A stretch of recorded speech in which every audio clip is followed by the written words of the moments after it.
Bonsoir à tous, merci de nous suivre sur RTI 1 ce dimanche 4 mars. Le projet filets sociaux productifs est à sa phase de généralisation. 20 000 ménages concernés, sélectionnés parmi les pauvres de 8 régions du pays, vont bénéficier d'une allocation. Elle sera trimestrielle et elle va être d'un montant de 36 000 francs CFA pendant 3 années. Ces 20 000 complètent le nombre des bénéficiaires du projet filets sociaux productifs à 35 000 ménages. La deuxième phase du projet a été lancée par le ministre de l'Emploi et de la Protection sociale, Jean-Claude Kouassi, à Boundiali et à Katiola. Le projet filets sociaux productif vise à soutenir les ménages les plus défavorisés des régions pauvres du pays. La Coupe panafricaine des débats a refermé ses portes avec la victoire du Burkina Faso qui s'en est sorti avec 16,4 points sur 20. Le Burkina Faso était face au Togo à l'université Félix Houphouët-Boigny d'Abidjan pour cette finale dotée du prix Dominique Ouattara. Sephora Zegui et Franck Quadio nous en disent un peu plus. Le Burkina Faso, grand vainqueur de la 3e édition de la Coupe panafricaine des débats, dénommée COPAD. Sur la question, l'Afrique a besoin d'institutions fortes et non d'hommes forts. Le pays des hommes intègres répond. Pendant longtemps, nous avons laissé l'Afrique entre les mains de personnes qui se disaient fortes. Mais malheureusement, homme fort égale coup d'État, homme fort égale modification de la Constitution. Monsieur le Président, l'Afrique est fatiguée de ça. 50 minutes ont suffi à Fabius et ses amis pour convaincre le jury que l'Afrique a besoin d'institutions fortes et non d'hommes forts. Représentant la première dame de Côte d'Ivoire, Bakayoko Liramata, ministre de l'Enseignement supérieur et de la Recherche scientifique, a félicité les étudiants des 8 pays participants pour leurs brillantes prestations. Ce sont des grands hommes comme vous dont l'Afrique a besoin pour impacter positivement son développement. Vous avez fraternisé, vous avez tissé de nouveaux liens et de nouvelles relations. Vous avez acquis de nouvelles connaissances et de nouvelles expériences. Votre participation à cette compétition de haut niveau vous confère davantage de responsabilités.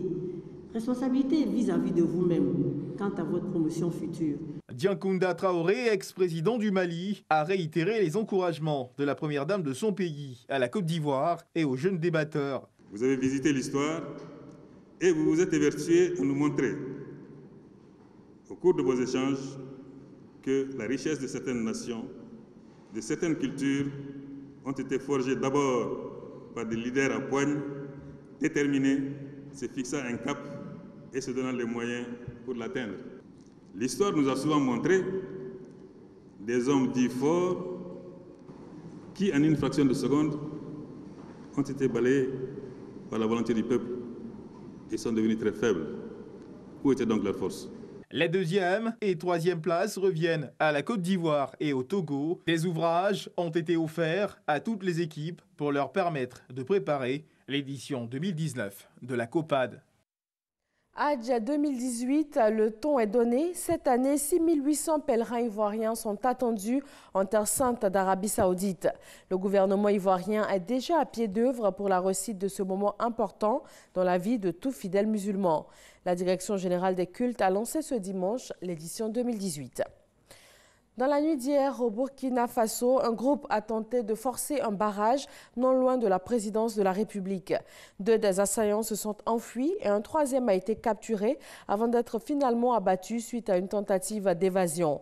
Cette tentative de passage en force à un poste avancé de la garde présidentielle intervient seulement 48 heures après la double attaque contre l'ambassade de France et l'état-major général des armées. Les mesures de sécurité sont renforcées et les patrouilles sont de plus en plus visible dans Ouagadougou. Élection présidentielle à Madagascar, les 2 tours sont annoncés pour les 24 novembre et 24 décembre 2018. Et tout de suite après, il y aura les élections législatives. En ce moment, le Parlement, l'Assemblée nationale et le Sénat préparent les lois électorales. Élu en 2013, le président sortant, Eri Rajoelinarimampianina, n'a pas encore annoncé qu'il allait ou non briguer un second mandat. En revanche, 2 anciens chefs d'État ont déjà fait savoir qu'ils se présenteraient. Il s'agit de Marc Ravalomanana, président de 2002 à 2009, et aussi de Andry Rajoelina au pouvoir de 2009 à 2014.